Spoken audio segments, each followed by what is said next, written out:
promover como tal el golpe de Estado, si se hace públicamente, evidentemente que podría acarrear, depende de la forma en la que se haga y las palabras que se utilicen, podría acarrear la responsabilidad penal en cuanto al delito de proposición, conspiración y apología, de los delitos de sedición y no recuerdo en este momento, rebelión y sedición. Lo que sucede es que la gente confunde mucho esas figuras penales porque una cosa es conspirar, otra cosa es proponer y otra muy distinta es la apología. La apología es como el ensalzamiento que se hace públicamente sobre el cometimiento de algunos delitos. Los delitos de rebelión y de sedición ambos son en contra del Estado, del orden constitucional, pero específicamente tiene un requerimiento que es fundamental y eso es que invite o que promueva una insurrección, porque en realidad son delitos de insurrección cuando la Constitución únicamente reconoce la insurrección al pueblo, en el 87, en el caso de graves violaciones a los derechos humanos y únicamente con el efecto de restaurar el orden de la persona o del funcionario que ha violado estos derechos. Entonces, estos dos delitos que consisten en insurrecciones no avaladas por la ley ni por la Constitución,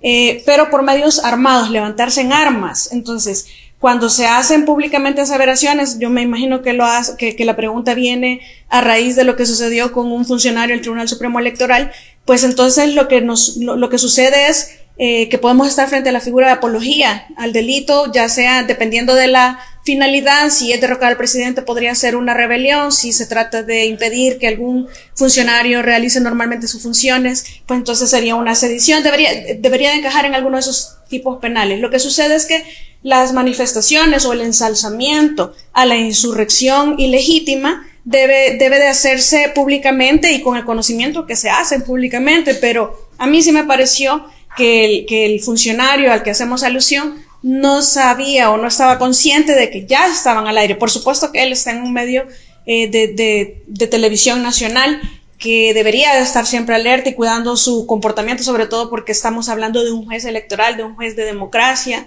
pero sí me parece bastante evidente también que no está consciente que ya está al aire. Entonces, habría que ver qué opinión tiene la Fiscalía, qué opinión tiene incluso el órgano judicial en cuanto a juez, si esto llegara a desembocar en un proceso penal después de un antejuicio en la Asamblea Legislativa, si se considera de que las manifestaciones fueron públicas y fueron voluntarias, porque lo importante es que se hayan hecho con la intención que las declaraciones fueran públicas, que es en donde me parece que recae quizás la duda de que el profesional no sabía que estaban al aire ya en ese momento. Pero sí, la figura de la apología, para que no confundamos estas figuras, no se trata de estar haciendo una proposición y conspiración como se reconocen otros tipos de delitos, que es diferente a la tentativa o al intento de cometer delitos, sino que estamos hablando de una apología del delito, es decir, un ensalzamiento público de cometer una insurrección ilegítima y hacerlo públicamente. Licenciada, ¿qué piensa que el diputado Guillermo Gallegos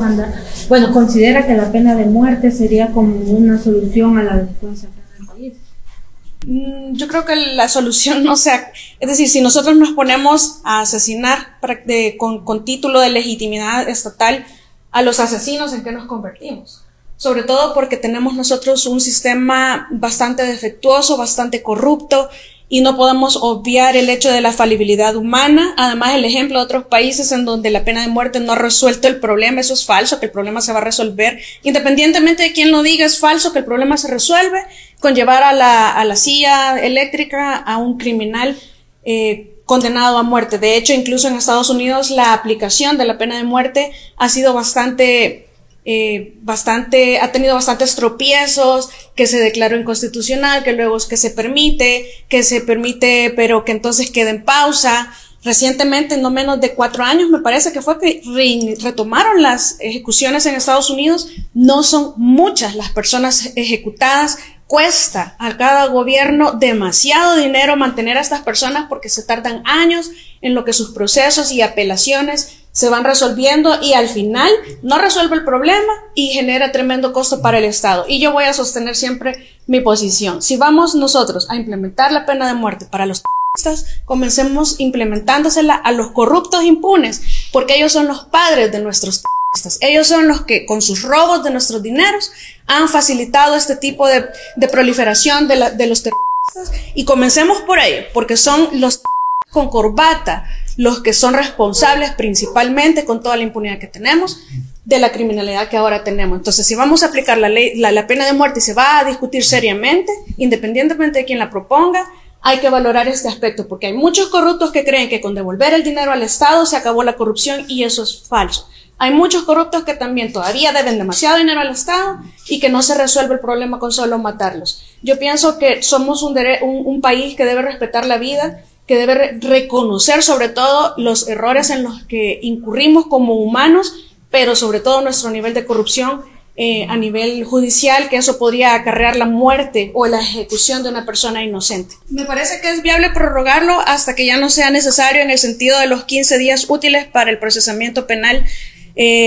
previo a la judicialización del caso, es decir, la investigación de la Fiscalía y de la Policía, que solamente son 72 horas en términos ordinarios, pero que en virtud del régimen se convierten en 15 días. Y cuando nosotros hablamos de persecución o de investigación de casos de más de 100 personas, pues es importantísimo tener la habilitación de los 15 días para no cometer errores, para poder seguir depurando la lista de personas inocentes que puedan ser detenidos en este marco y sean puestos en libertad, para no estar sometidos a prisión preventiva sin ser parte de estos grupos criminales. Licenciada, en otro tema, ¿qué le parecen los nuevos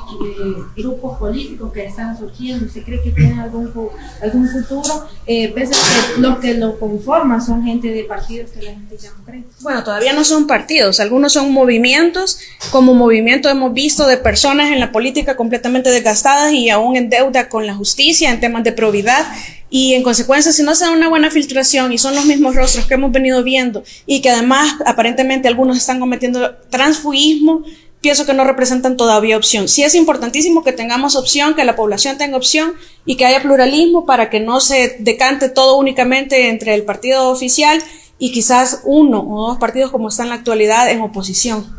¿Fue tardía la respuesta del procurador?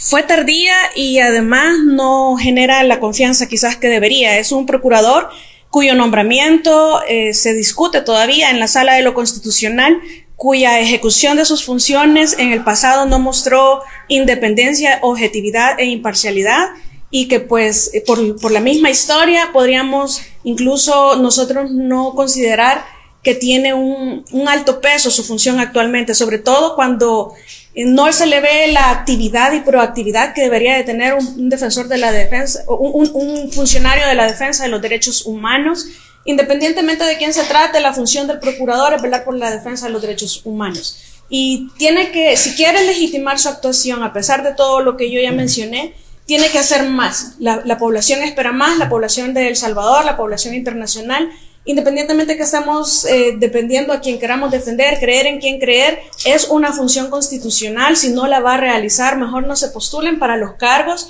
pero definitivamente es un tema delicado cuando hablamos de derechos humanos, si sobre todo esta figura nace con los acuerdos de paz, pero nunca en El Salvador ha habido como una intención clara que esta figura sea vinculante, porque las resoluciones de la Procuraduría para la Defensa de los Derechos Humanos no son vinculantes en El Salvador, el presupuesto es bastante bajo. Entonces nosotros podemos dar un enfoque, qué tipo de gobierno nosotros queremos en la medida que apoyemos la defensa de los derechos humanos. Creo que es importante que nuestros policías, nuestros soldados que ejercen labores de seguridad conjunta conozcan muy bien el tema de derechos humanos, porque así nosotros evitamos abusos de poder.